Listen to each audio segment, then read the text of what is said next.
भवसागरातून पार करा. ज्ञानेश्वर माऊली म्हणले तुला कसं पार करायचं तू ते मला सांग. त्या माणसाने ज्ञानेश्वर माऊलीला नदीच्या किनाऱ्यावर नेलं आणि मग माणसानं ज्ञानेश्वर महाराजाला प्रश्न केला, माऊली जर तुम्ही तुमच्या पुढे पाणी असेल नदी असेल तर तुम्ही चप्पल कुठे घेता? मी तुम्हाला विचारलो चप्पल कुठे घेता? चप्पल हातात घेता. तसं मी तुमची चप्पल आहोत, तुम्ही मला हातात घेऊन या भवसागरातून पार करा. या लहान लेकराच्या वाक्यातून बापूच्या चरणारविंदावर आमची विनंती आहे, आम्ही तुमच्या पायातली चप्पल आहोत, आम्हाला हातात धरून भवसागराला पहिलं तीराला पार करा.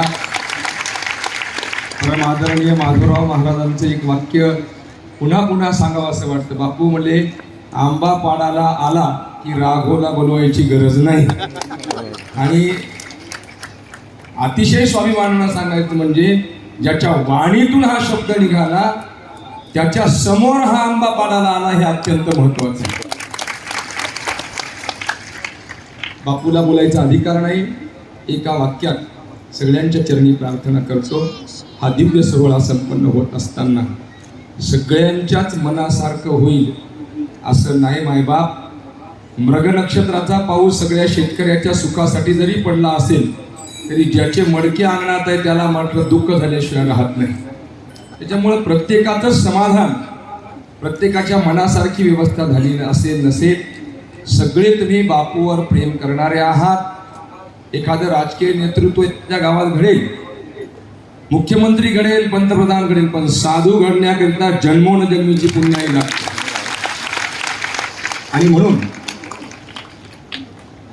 आम्हाला तर बापू सांभाळते, पण पिंपळगाव बापूला सांभाळतं हे नशीब आहे पिंपळगावचं. आम्ही 8 दिवसाचे माणसं आहोत, तुम्ही मालक आहात. तुम्ही किती जन्माचं पुण्य केलं असेल पिंपळगाववाल्यांनी. आणि कोण कोणावर बापूवर किती प्रेम करते आम्हाला माहीत नाही, याचा आम्हाला अंदाज नाही. आम्ही परवा दिवशी एका मायला विचारलो, माय म्हणलं तू इथं झोपलीस, तुला आतरण नाही पावरण नाही. म्हणले बापू तुम्हाला विनंती आहे माझं नाव सांगू नका. म्हणले माझं लेकरू तहसीलदार आहे, पण मला इथं जेवढा आनंद भेटते तेवढा घरी भेटत नाही. अशा जाणता अजाणत्या प्रेम करणाऱ्या माणसाची व्यवस्था करण्यात आम्ही कमी पडलो असेल कदाचित. आमच्या मनामध्ये कधी कधी न्यूनता असते. आम्हाला वाटते एवढा मोठा पगार म्हणून बापू उगीच करायले, एवढं होईल की नाही, कशाला होईल गाडी खालच्या पुत्र्यासारखं. परंतु बापू आमचं मन पाहतात फक्त. बापूला माहित होतं एवढे माणसं गोळा होणारच होती, पण आपल्यालाच मत होतील की नाही हे आम्हाला माहित आहे सगळं. याचा अर्थ आपल्या पण प्रतिक्रिया करून घेतात, काय म्हणतात काय नाही. आणि म्हणून कुठं आम्ही अपुरं पडलो असो, बापू नाही पडले, पण बापूच्या आदेशाचं पालन करण्याकरिता कुठं आम्ही अपुरं पडलो असेल तर दोन्ही हाताने आम्ही तुमची क्षमा मागतो. मायबाप या साधूला सांभाळा.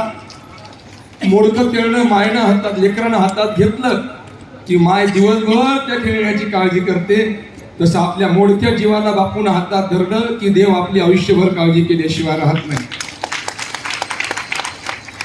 आणि म्हणून आता बापूला आशीर्वादपर बोलण्याची मी विनंती करतो.